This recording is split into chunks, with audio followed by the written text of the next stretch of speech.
بسم اللہ الرحمن الرحیم نحمده ونصلی علی رسول الکریم وعلی آلہ واصحابہ اجمعین برحمتک یا ارحم الراحمین۔ جو کتاب سنائی گئی الحمدللہ اس کا بہت اثر رہا، اللہ تعالی قبول فرمائے، ان اکابر کی تعلیمات پر عمل کرنے کی ہم سب کو توفیق عطا۔ لکھ رہے ہیں بس اعمال کی خوبی اس سے ہے کہ اللہ کی طرف کی سمجھو، جو اعمال تم سے ہو رہے ہیں در حقیقت اللہ نے تم کو توفیق دیا ہے کہ تم نے کیا۔ جب ذہن میں یہ بات رہے گی تو عجب نہیں ہوگا، بندار نہیں ہوگا۔ بندے کا سب سے بڑا بلند عمل یہ ہے کہ جو کچھ کرے اس کو اللہ کی طرف سے سمجھے۔ اللہ نے توفیق دیا کہ ہم نے ایک مرتبہ اللہ کہنے کو اللہ ہی کا کرم سمجھے۔ یہاں پر جن لوگوں کو بھی توفیق ذکر اللہ کی ہو رہی ہے، یہ اطاعت اللہ کی ہو رہی ہے، اس کو سب اللہ کا عطیہ، ان کی نعمت سمجھے۔ اسی کو کہہ رہے ہیں لا تشریح کی ضرورت نہیں، بہت عمدہ مضمون ہے الحمدللہ۔ ابھی نکل آیا تو سنا رہا ہوں۔ بس اعمال کی خوبی اس سے ہے کہ اس کو اللہ کی طرف سے سمجھو، اور وہی ہے اللہ کے ساتھ جو اللہ کی طرف سے سمجھے، اللہ کے ساتھ ہوا ہے کہتے ہیں، اور وہی ہے کہ اللہ کے ساتھ غنا حاصل ہو، اسی پر اکتفا کرے، اس پر بھروسہ ہو، اسی سے حاجت پیش کرے اور اسی کے روبرو ہمیشہ رہے۔ یہ ہے کمال، یہ نسبت احسان۔ نسبت احسان کا تعلق ہم لوگوں نے سمجھا کہ صرف نماز سے ہے، ان تعبد اللہ کانک تراہ۔ یہ ہے لکھا، جب کتاب الاذکار پڑھا رہے تھے حضرت ہم کو، تو اس میں لکھا کہ تلاوت میں یہ استحضار کرو کہ اللہ اس کو دیکھ رہا ہے۔ اللہ تو فرمایا دیکھو جی، اب دیکھو حضرت کی بات پر ہم لوگ سمجھتے تھے کہ احسان کا تعلق صرف نماز سے ہی، تو تلاوت سے بھی ہے۔ یعنی تلاوت میں بھی سمجھو کہ اللہ ہم کو دیکھ رہا ہے، ہم تعبد اللہ کرنے کا طرح ہم تلاوت کریں، اللہ دیکھ رہا ہے، یہی تو احسان ہے۔ تو واقعی ہم لوگ ذہن میں تعبد اللہ کرنے کا طرح یہی کہ نماز کے ساتھ یہ خاص ہے، لیکن نہیں، تلاوت بڑے تعجب سے کہا پڑھاتے وقت، یہ دیکھو تلاوت سے بھی ہے مضمون، بہت دنوں کی بات ہے۔ حضرت مولانا عبداللہ صاحب نے لکھا ہے، ڈاکٹر عبداللہ صاحب نے، احسان کا تعلق ہر عمل سے ہے۔ کہا اگر تم باہر سے آئے، تمہارا نواسا ہے یا تمہارا پوتا ہے، اس کو تم نے اٹھا لیا، گود میں لے لیا اور اس کو چوما، جاتا ہے لکھا ہوا ہے، اس استحضار کے ساتھ کہ اللہ نے فرمایا کہ بچوں کے ساتھ ہم کا معاملہ کرو، یہی احسان ہے۔ احسان کا تعلق صرف نماز سے نہیں، صرف تلاوت سے نہیں، بلکہ ہر عمل کے ساتھ ہے کہ اللہ نے یہ فرمایا ہے۔ ہمارے حضرت بیان کیا تھا، فرماتے تھے دیکھو سب لوگ حضور اقدس صلی اللہ علیہ وسلم کی زیارت کو چاہتے ہیں، لیکن وہ سب زیارت کیا منامی زیارت ہے، کہا وہ اپنے بس میں نہیں ہے۔ حضور صلی اللہ علیہ وسلم کی زیارت تمہیں چاہا تو زیارت ہو جائے نوم میں، خواب میں۔ ایک زیارت عمومی ہے، ہر سنت کے وقت یہ خیال رکھو، ہر عمل کے وقت یہ حضور اقدس صلی اللہ علیہ وسلم سنت ہے، یہ زیارت روحانی ہے۔ ماشاء اللہ، انہوں نے احسان کے متعلق کہا، ڈاکٹر عبداللہ صاحب نے، ہمارے حضرت نے زیارت رسول کے متعلق فرمایا بہت۔ وہ زیارت جو منامی ہے خواب میں، وہ آپ کے بس میں نہیں ہے، لیکن یہ ہر وقت اللہ نے فرمایا کہ ہر وقت یہ تصور کرو کہ ہم کو تو اس طرح لیٹنا چاہیے، اس طرح بیٹھنا چاہیے، اس طرح کھانا چاہیے، اس طرح پینا چاہیے۔ یہ زیارت روحانی ہے اور حقیقی زیارت یہی ہے۔ دین آسان ہے، اور سب سے مشکل نسبت احسانی کو سمجھتے ہیں، اس کو ان بزرگوں نے آسان کر دیا.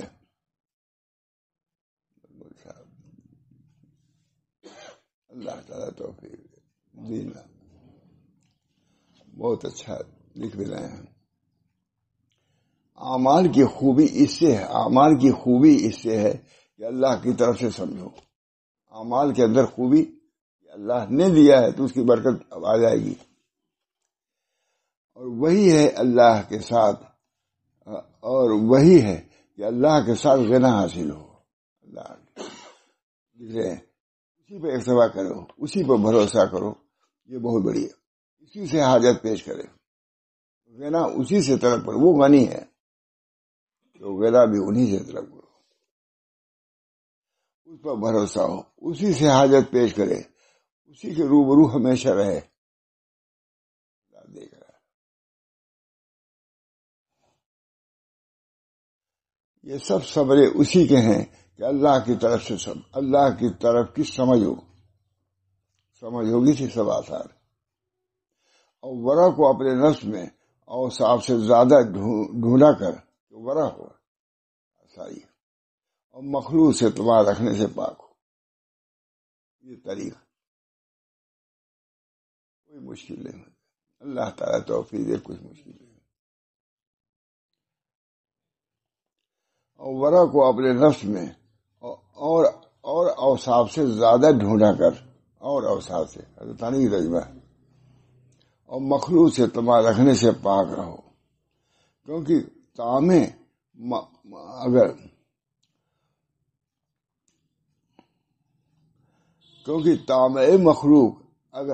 مخلوق یہ لفظ دینے والا ہے، اگر 7 دریاؤں سے پاک ہونا چاہے تو کوئی چیز اس کو پاک نہیں کر سکتی بجز اس کے کہ ان سے مایوس ہو اور اس سے اپنی ہمت بلند رکھو.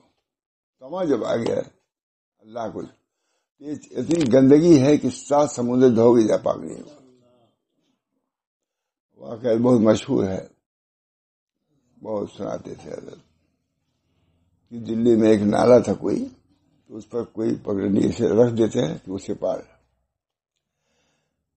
شاہ عبدالرحیم صاحب تشریف لے جا رہے تھے اور اس سے پار ہونا چاہتے تھے اس نالے سے. ادھر سے کتا آ گیا، وہ کھڑا ہو کے 2 نہیں جا سکتے تھے، ایک جیسے کتا جاتا یا شیخ جاتے.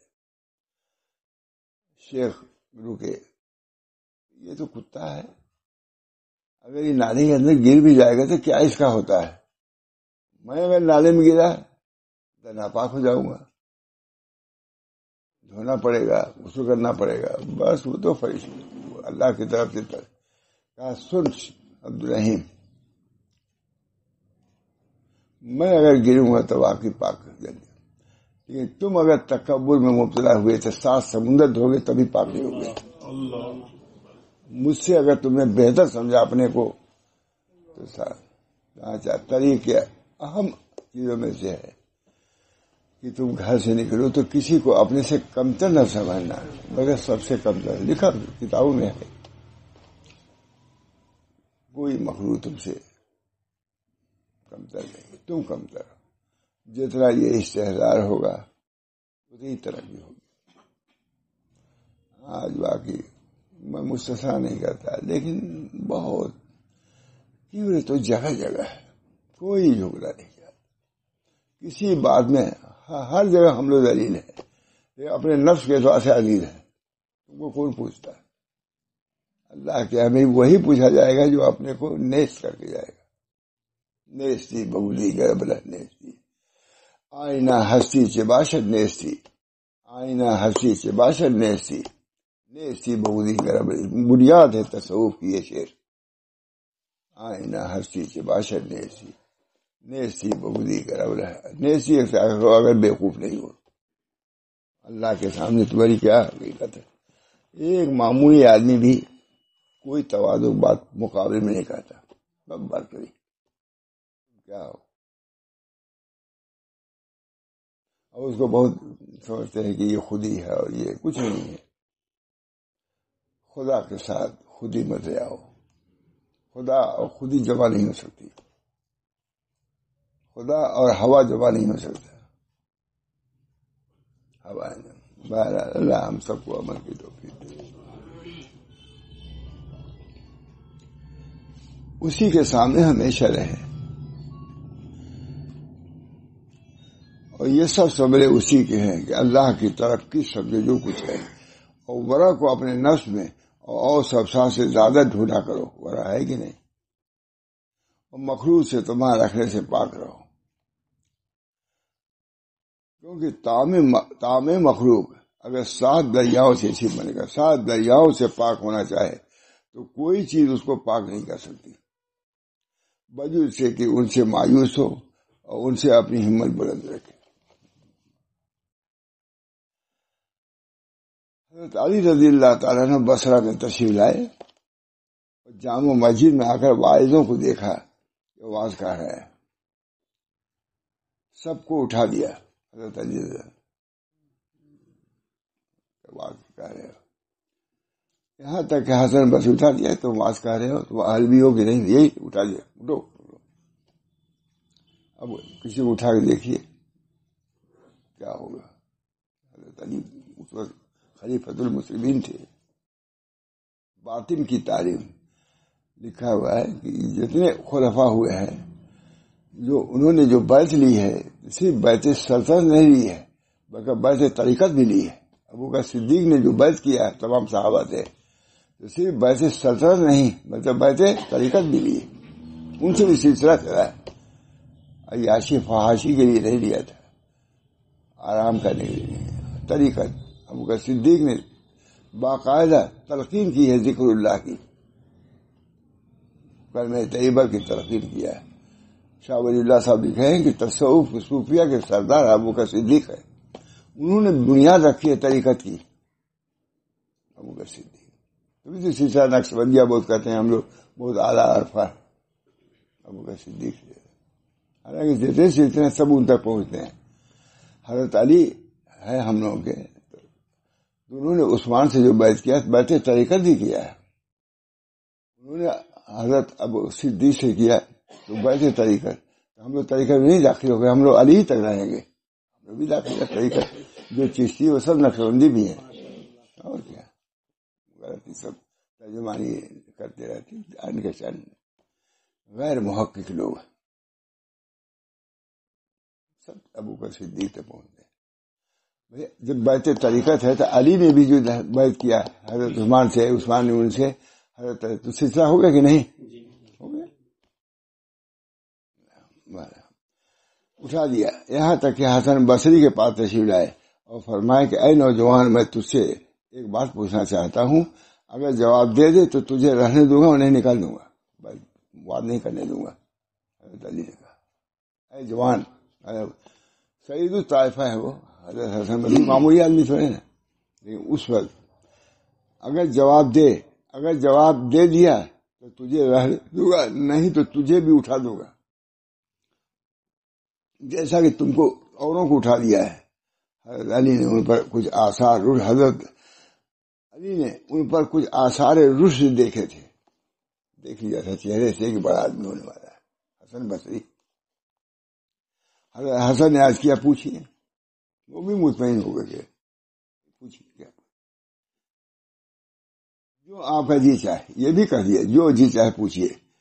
حضرت علی رضی اللہ تعالیٰ فرمایا کہ بتلاؤ دین کی جڑ کیا ہے، دین کی جڑ کیا ہے؟ کہا ورا، دین کی جڑ ورا پارسائی۔ فرمایا دین کی خرابی کیا چیز ہے سب سے؟ کہا طمع، لالچ، مخلوق سے لالچ سب سے بری چیز ہے۔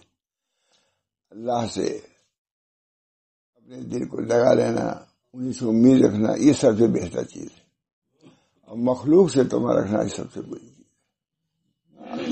جانتے بھی نہیں، سمجھتے بھی نہیں، سنتے بھی نہیں۔ یہ کتابیں ہیں، ہمارے تھانوی کا ترجمہ ہے یہ۔ اللہ تعالیٰ تو فرمایا تو بیٹھا رہ، نہ کچھ بیٹھو، آواز کرو، پاس ہو جائے۔ تو جیسا شخص لوگوں کو واز کر سکتا ہے، واز کے لیے شاہ ولی اللہ صاحب نے لکھا ہے کہ واز کے لیے بھی دیانت اور ثقافت کی ضرورت ہے، واز کے لیے بھی لکھا، تفہیمات میں لکھا ہے،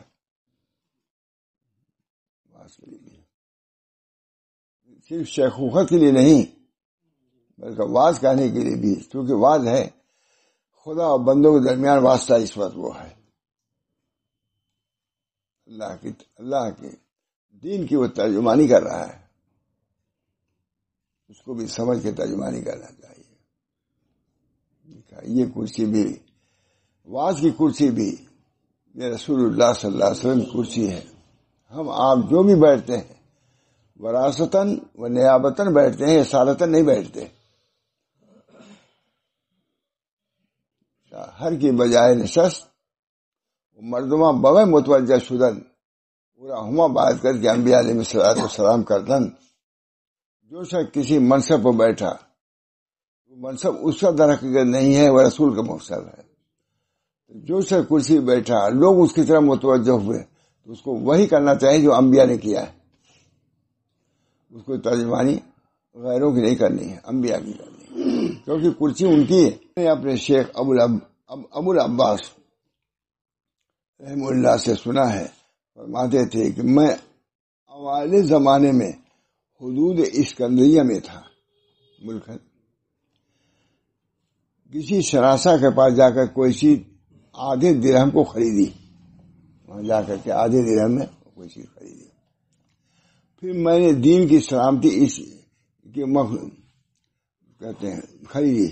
پھر میں نے اپنے دل میں کہا شاید یہ شاید مجھ سے دام نہ لے، دل میں آ گئی بات کہ مجھ کو دیکھو کر کے گدری پہنے ہیں، شاید ہم کر دے کچھ،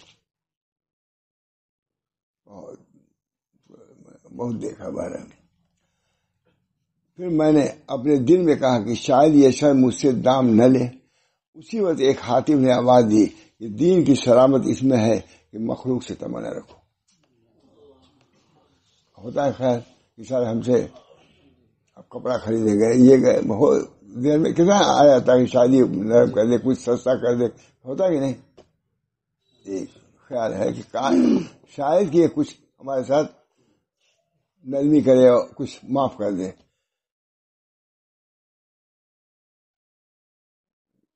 ہوگا وہی، ایک آدمی کوئی اور چیز خریدی تو کہا بھائی کچھ معاف کر دو، آواز آئی کہ اس نے اپنے دین کو برباد کر دیا، اس نے یعنی اپنے بزرگی اور جو صورت ہے اس کے نام پر گویا کہ یہ کم کرانا چاہتا ہے، تو گویا کہ اس کے عوض میں اس کو لینا چاہتا ہے۔ یہ دیکھیے، یہ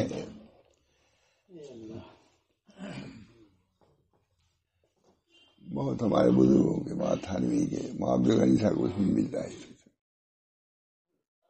اوائل زمانے میں دل میں شاید یہ شاید مجھ سے دام نہ لے۔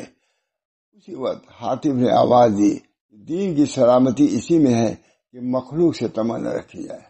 آواز بلند غیب سے آواز آئی، اور میں نے ان سے سنا کہ تما والا کبھی سیر نہیں ہوتا۔ تما کے حرفوں کو دیکھو، سب خالی ہے، تو خالی میم خالی آئے۔ سو اے مرید، تجھ کو لازم ہے کہ مخلوق سے اپنی ہمت کو بلند رکھو۔ یہ عقیدی ہے مضمون سب۔ سو اے مرید، بہت بڑے آدمی لکھ رہے ہیں، شیخ ابن عطا اسکندری، ان کی کتاب بات ترجمہ ہے جو شیخ الحدیث صاحب کو وہاں سنائی جاتی تھی۔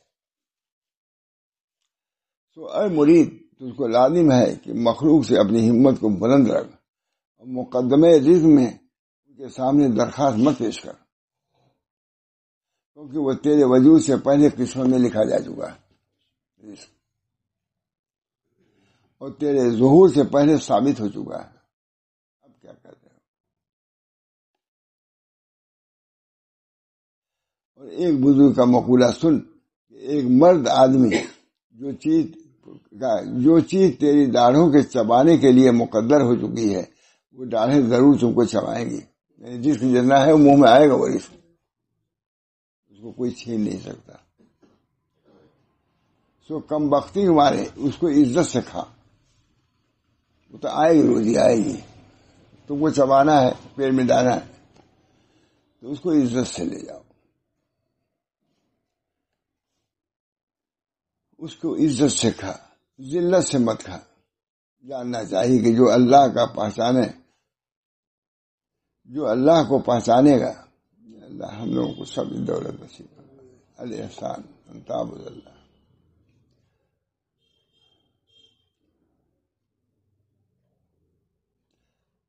جاننا چاہیے کہ جو اللہ کو پہچانے گا اس کی ضمانت اور کفالت پر وثوق رکھے گا، اور جب تک کہ اللہ کے پاس کی چیز پر اس سے زیادہ بھروسہ نہ ہو جتنا اپنے پاس کی چیز پر ہوتا ہے، اور تعالیٰ کی ذمہ داری پر اس سے زیادہ وثوق نہ ہو جتنا مخلوق کی ذمہ داری پر ہوتا ہے، اس وقت بندے کی سمجھ کامل نہیں ہوتی.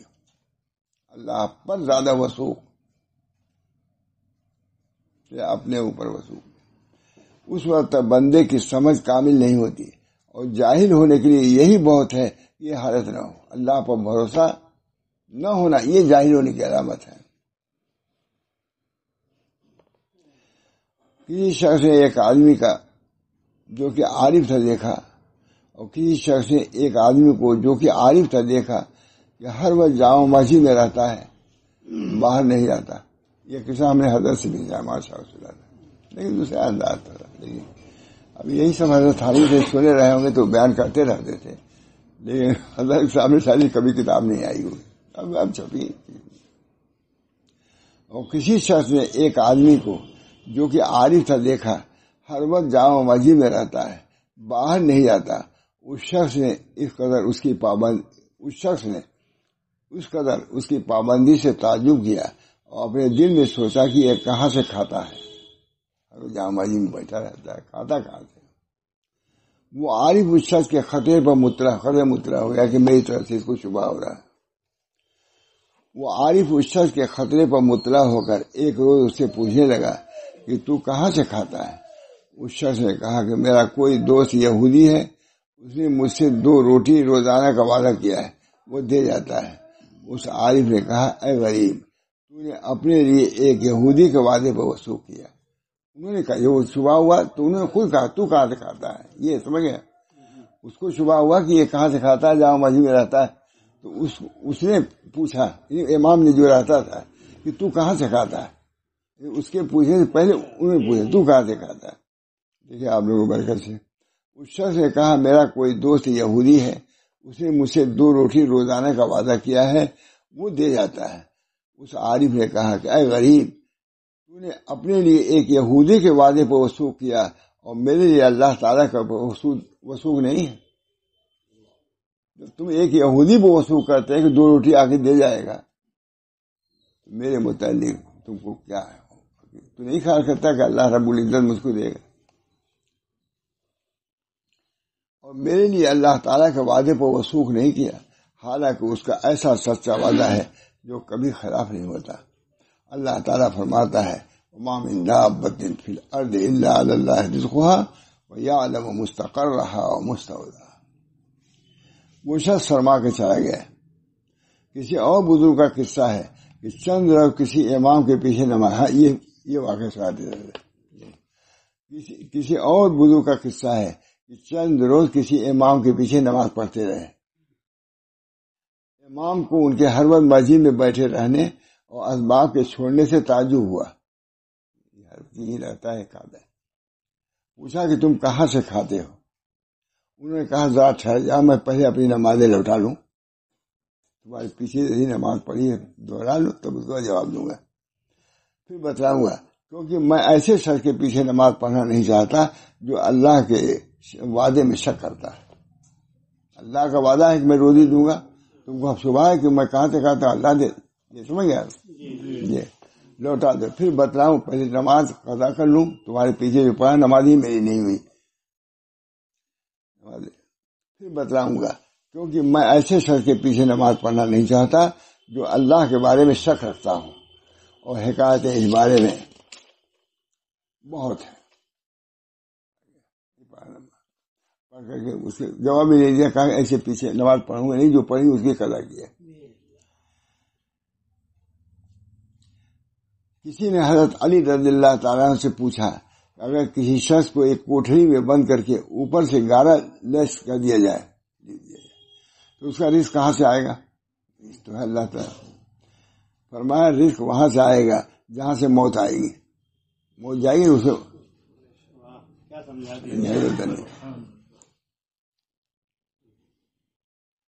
کا رزق کہاں سے آئے گا؟ فرمایا کہ رزق وہاں سے آئے گا جہاں سے موت آئے گی. موت جب جا سکتی ہے تو روزی بھی جا سکتی ہے. اس کے اندر یقین. اس حجت کو دیکھا، فرما رہے ہیں مصنف، اس حجت کو دیکھا کیسی روشن ہے اور یہ دلیل کیسی واضح ہے. اور یہ جو شیخ نے کہا کہ اپنے دل میں یہ مضمون حاضر کرو کہ کوئی غذا ضرور چاہیے جس سے جثہ یہ قائم رہے، اور تدبیر یہ ہے کہ دل میں کہے کہ فلاں فلاں طریقے سے رزق ملے گا، پھر کہے نہیں بلکہ فلاں فلاں اسباب سے میسر ہوگا. اور یہی ادھیر بن یہاں تک بڑھے کہ نماز میں خبر نہ ہو کہ کتنی پڑھی، ایسے چکر میں پڑے، اور تلاوت قرآن میں خبر نہ ہو کہ کیا پڑھا، بس وہ طاعت جس میں تو لگا تھا مقدر ہو جائے گی. جب اسی میں فکر میں رہے نماز میں بھی تو کیا نماز پڑھی تم نے، اور اس کے انوار سے تو بے نصیب ہو جائے گا. نماز کے انوار، تلاوت کے انوار سے محروم ہو جائے گا، اور اس کے اسرار، اس کے حکم سے محروم ہو جائے گا. تو جب یہ خیال تو اس کو گھیرے تو کدال توکل سے اس کی بنیاد کو منہدم کر دو. توکل کی کدال سے ختم کرو. جب ختم کرو گے تب تم کو ملے گا. یہ سب درجات ہیں احسان کے اللہ. تو کدال توکل سے اس کی بنا کو منہدم کر دو، اور وجود یقین سے اس کو ریزہ ریزہ کر دو. اور جان تو تجھ پر اللہ کے مہر ہے، اللہ تیری تدبیر کا انجام تیرے ہونے سے پہلے کر چکا ہے. اور تو اگر اپنے نفس کی خیر خواہی چاہتا ہے تو اس کے لیے تدبیر مت کر، کیونکہ اس کے لیے تیرا تدبیر کرنا ضرور ہے، کیونکہ اس کے لیے تدبیر کرنا ضرور ہے، کیونکہ اسے تدبیر کے سبب تجھے تیرے ہی حوالے کر دیا جائے گا. تم تدبیر کے پیچھے پڑو گے تو تدبیر کے حوالے پریشانی ہوگی. یہ بزرگوں کے حوال ہے. دیکھا ہم بزرگ ایسے بیٹھے ہوئے ہیں، کچھ اللہ دیتا ہے روزی. اللہ تعالیٰ نے وکان حقا علینا نصر المومنین، ہم جو مسلمان ایسا کرے گا ہم مسلمانوں کی مدد، مومنین کی مدد کریں گے. وکان حقا علینا نصر المومنین، یعنی ہمارے ذمے ہے حمایت ایمان والوں کی. اور فرمایا بل نقذف بالحق علی الباطل فیدمغه فهو زاهق،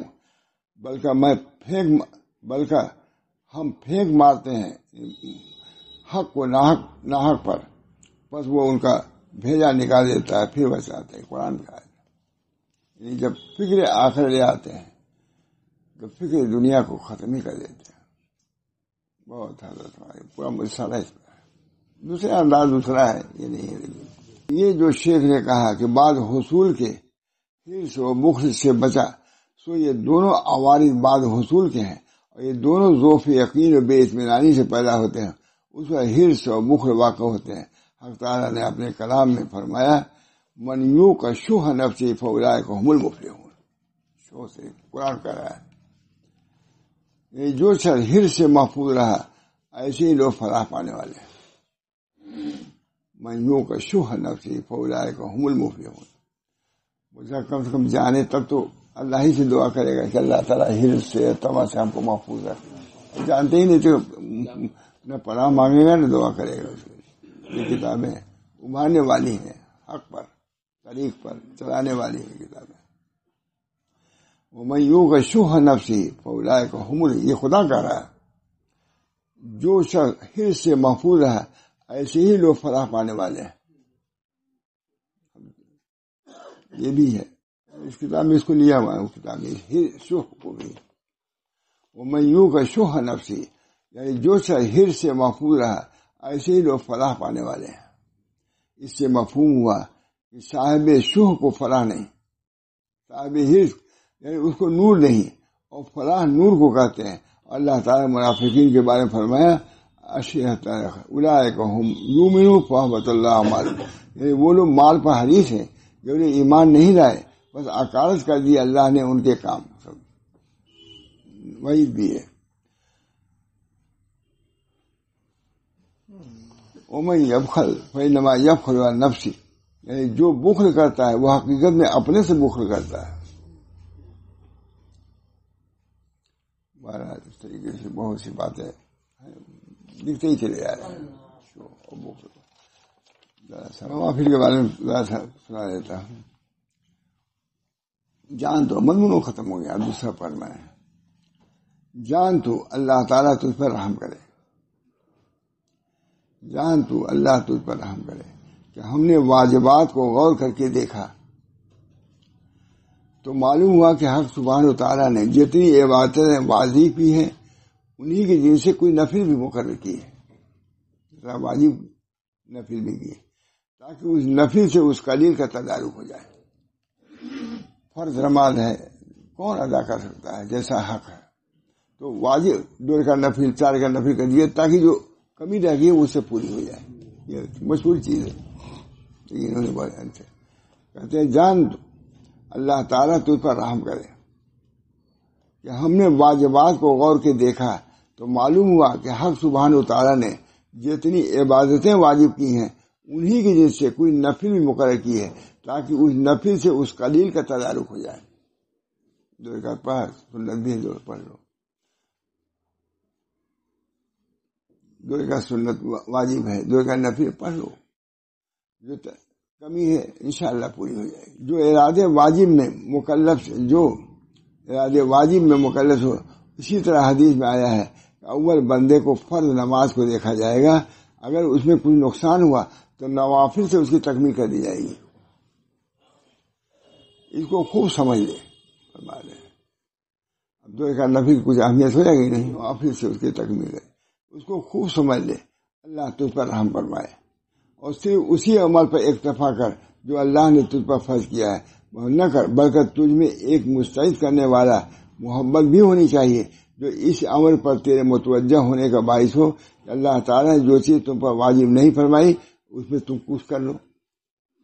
اللہ نے اپنے اوپر کر لیا, تو جو چیز اللہ تعالیٰ نے تم کو زیادہ دی ہے تو تم بھی کچھ عبادت میں زیادتی کر لو. بہت اور صرف اسی عمل پر اکتفا مت کر جو اللہ تعالیٰ نے تجھ پر فرض کیا ہے, بلکہ تجھ میں ایک مستعد کرنے والی محبت بھی ہونی چاہیے کہ جو اس عمل پر تیرے متوجہ ہونے کا باعث ہو کہ اللہ تعالیٰ نے جو چیز تجھ پر واجب نہیں فرمائی اس میں بھی اللہ تعالیٰ سے معاملہ تم بھی تو کچھ کرو. اور اگر بندہ مطلب یہ محبت سے ہوگا, اللہ سے محبت ہوگی, یہ نہیں کہ جو تکیہ ہوتے ہی پر بلکہ کچھ بڑھا کے دے, اللہ سے معاملہ ہوگا. اور اگر بندہ اپنے میزان عمل میں صرف واجبات کے کرنے اور حرام کے چھوڑنے کا ثواب دیکھیں تو ان کو اس قدر خیر و منت فوت ہو جائے گی جس کو کوئی گننے والا گن نہیں سکتا, اور اندازہ کرنے والا اندازے پر پاک ہے وہ ذات جس نے اپنے بندوں کے لیے دروازہ معاملہ کا کشادہ فرمایا اور اسباب وصل کو بیان کر دیا کہ کچھ نوافل پڑھو پورا ہو جائے گا. سب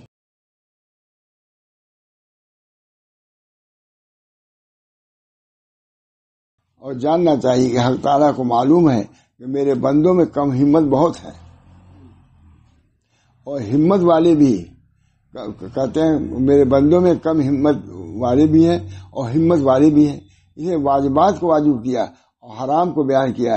جو کم ہمت تھے انہوں نے صرف ادائے واجبات اور تارک کے محرمات پر بچ کیا, اور ان کے دلوں میں غلبہ محبت اور شفقت نہیں ہے جو ان کو باعث ہو کہ بدون واجب کیے بھی کچھ معاملہ کریں.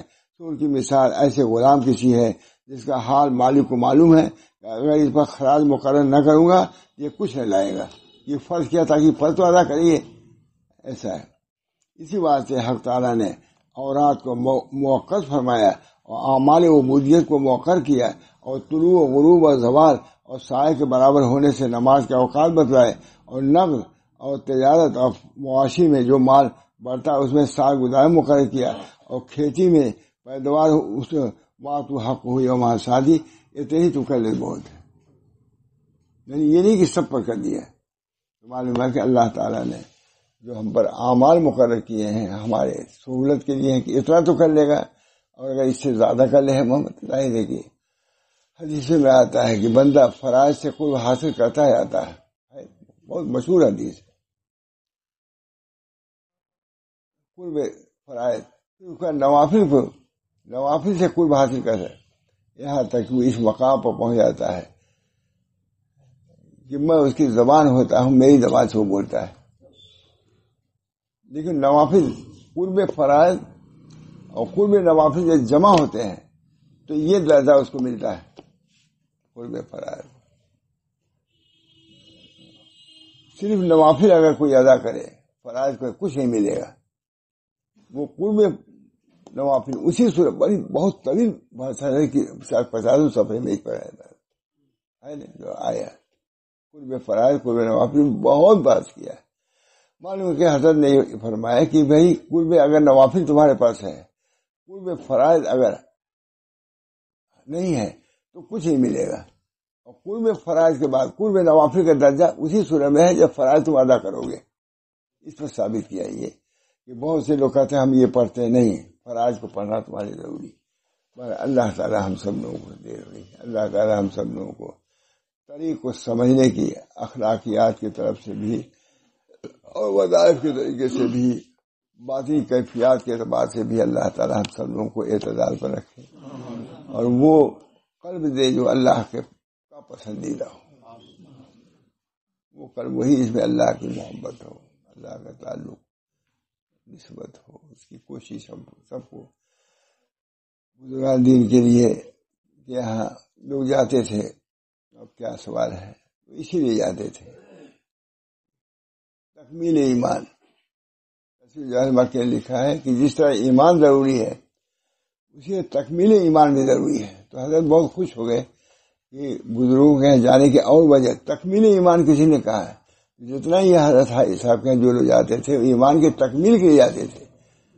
اس کے اس انداز سے تفصیل جو ہے کہ جس طرح ایمان کا حاصل کرنا ضروری اسے تکمیل ایمان بھی ضروری ہے کہ اپنے ایمان کو کامل کرو. ظاہر کہ صحابہ ایمانی میں تو بڑھے ہوئے تھے. ابو بکر صدیق حضرت عمر سے بڑھے ہوئے تھے. صحابہ کے ایمان کے برابر کوئی پہنچ نہیں سکتا. معلوم اس کے کوئی حد نہیں ہے. جتنا بھی بڑھو گے وہ ساتھ وہاں پاؤ گے. بہرحال اللہ ہم سب کو توفیق دے. اللہ جو تما ہے پھر سے یہ گناہ جو باطن رذائل ہیں اللہ تعالیٰ ان سے بھی ہم سب کو نجات کلی عطا فرمائے. توکل ہے، تسلیم ہے، اللہ کی محبت ہے. ان تمام صفات حمیدہ سے ہمارے دلوں کو موصوف فرمائے. اور جو رذائل ہیں حرص ہے، طمع ہے، کبر ہے، یہ تمام ہیں جو قلب کو فاسد کر دیتے ہیں اور اللہ سے دور کر دیتے ہیں. اللہ ان سے بچائے اور اچھے اعمال کی، اچھے خصال کی، اچھے اخلاق کی توفیق مرحمت فرمائے. ربنا تقبل منا انت السميع العليم برحمتك يا